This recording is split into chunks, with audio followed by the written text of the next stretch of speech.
St. Johns County Board of Commissioners denied a rezoning request for a new housing in St. Johns County on Tuesday. The proposed development known as Preserves at St. Augustine, we've talked about this before, I believe. Yep. Was located near Holmes Boulevard, north of 4 Mile, not far from St. Augustine Lakes. Okay. I don't know if that's a subdivision or they're just saying, hey, it was near some lakes. Retention lakes. Right. Doug Burnett of St. John's Law Group represented the project, which required rezoning to proceed, despite the assurances that the new homes would not negatively impact local schools, traffic flow, or drainage, and that over 100 acres of wetland would be preserved. The request was ultimately denied. St. John's has experienced significant growth in recent years, as we know, attracting new residents due to its public schools, new housing options, and rural atmosphere. Ooh. However, this influx has also led to increased traffic and infrastructure concerns.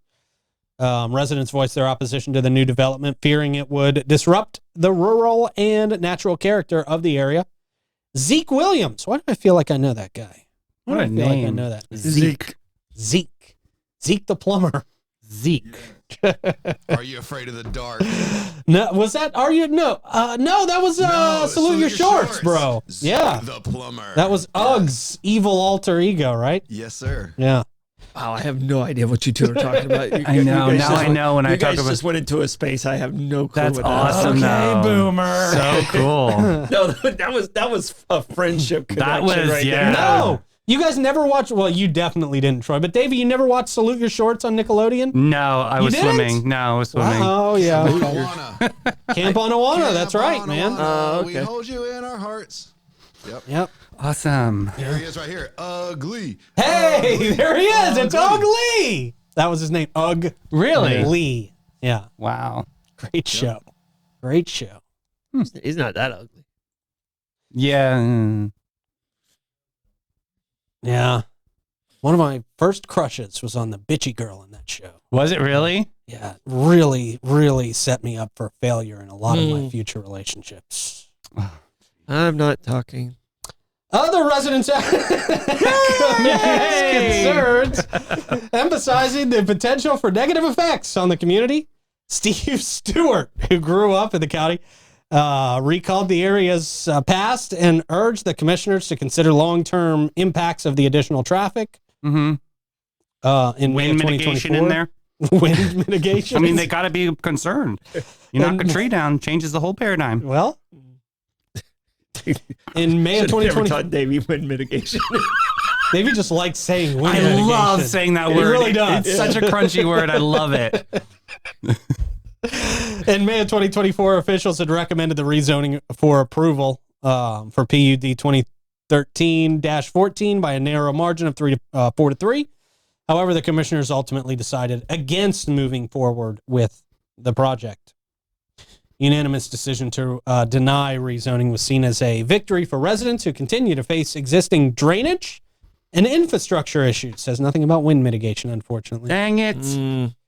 Commissioner Whitehurst also called for experts to assess these ongoing problems. With wind mitigation. It sounds like it's a big project, though. It's not like some kind of little flash in the pan. Yeah. It sounds like a huge development. Mm-hmm. But are those prices going to be affordable? I don't know. Well, it doesn't matter because they're not happening. Well, It's not happening ish, right? Isn't that today. Oh, yeah. Today, right. They designed it. They have denied it for Yeah. now. They got to put the papers through ChatGPT to fix it out. Yeah. Resubmit. Wouldn't surprise me if that's what they're doing. All right. All right. And just if you're not looking in comments, there is something happening at Sebastian Middle School. There's a law enforcement presence at Sebastian Really? Middle School. So Yesterday, too, at Thanks. Pedro. This is ridiculous.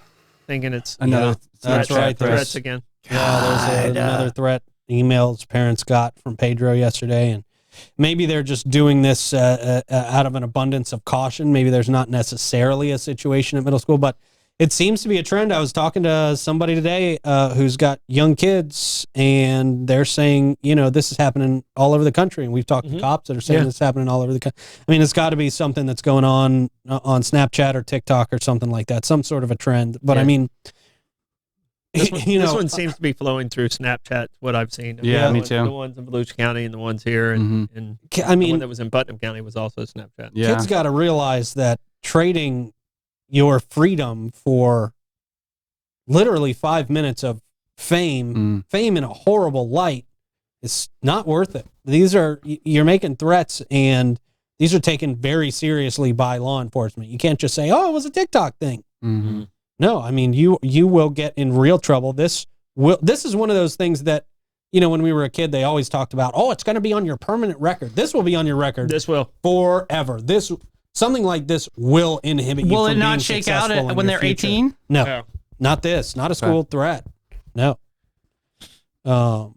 So I mean, did you guys have school threats back in the day? Like, did you ever have that? I never. we had had that. about 3 bomb threats a year. Huh. Yeah, we took At- care of it. School. Yeah. Yeah. I mean, we didn't have many shooting threats. I mean, kids, back in my day, kids brought guns to school. Yeah. They were in the back of their trucks. Yeah. I mean, and nobody, There were guns in that the wasn't a vehicles. problem. Yeah. Especially during hunting season. Yeah, exactly. Especially during hunting. It'd be displayed in the back window of a truck. Yeah. Well, that was part of the law, is that you had to have 3 moves to get to your weapon or whatever Right, it was. right. And Oh, I didn't know that. Really? 3 distinctive moves. So But nobody was threatening our schools with guns because it was like, well, one of the other students will kill you. Yeah. I mean, you're not going to their shooting. well, someone did burn down our junior high. Did they? When I was in junior high. Was it Carrie? Yeah. The pig's blood? The pig's blood? No, that was a moment, bro. Actually, I do know the kid's name, and it ruined his life. Did it Oh, yeah, really? see? Yeah. Yeah. Your life will be ruined. It's not a fair trade. And For a little bit of affected, Snapchat fame. It affected the entire Snapchat family. fame means nothing, by the way. It means absolutely nothing. Nothing. I mean, it affected his entire family. I mean, Yeah, I bet. because everybody in town knew it was that person. Yeah. It was this kid and the family. I mean, it was a family that's Yeah. been there for a long time. I'm seeing a heightened issue with law enforcement saying that the parents need to parent their kids more. I did see this with the sheriff, I believe him from Volusia County, and was really pressing that the parents are also going to be held accountable. I don't know how people feel about that.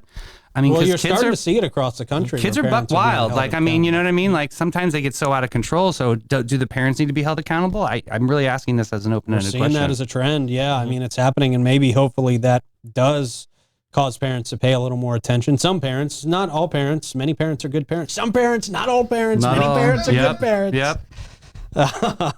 But yeah, I mean, hopefully knowing that there's consequences for the parents if this happens. I'm not necessarily saying that's definitively the right approach, but maybe it helps parents pay a little more attention to what their kids are doing, what their kids are watching, what their kids are putting out there. No, unfortunately, they have to, punish these kids at a level where the other kids see it.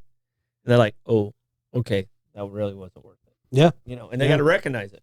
They got to recognize that the juice isn't worth the squeeze there. Right. But Yeah, I have I a mean- hard time believing that kids are like, they think it's street cred. I really want to put that out there because I think that kids feel like this is like, I've got my teardrop on my face. I survived jail, and like, they revere them as like heroes. And that's not cool. I think kids, and people always say, oh, kids today and stuff like that. But they're still the same. You're going to have the same percentage of good kids and the same percentage of bad kids. The difference is we're seeing it more often because of social media. We're hearing about it almost immediately.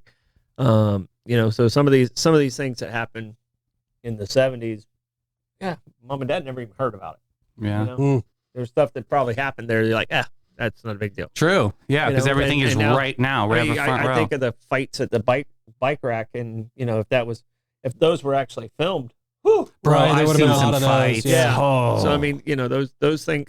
So I mean, I don't think it's, it definitely the Snapchat has made it spread quicker, or TikTok, or whichever one they're using. But we got to punish. The problem is we coddle instead of putting out. We have that participation trophy. Like, oh well, maybe he has anxiety. Screw that. He screwed up. He gets punished. Right. Yeah. Yeah. I hear you. It's not a crutch. Yeah, exactly. All right, man. Moving on to something else.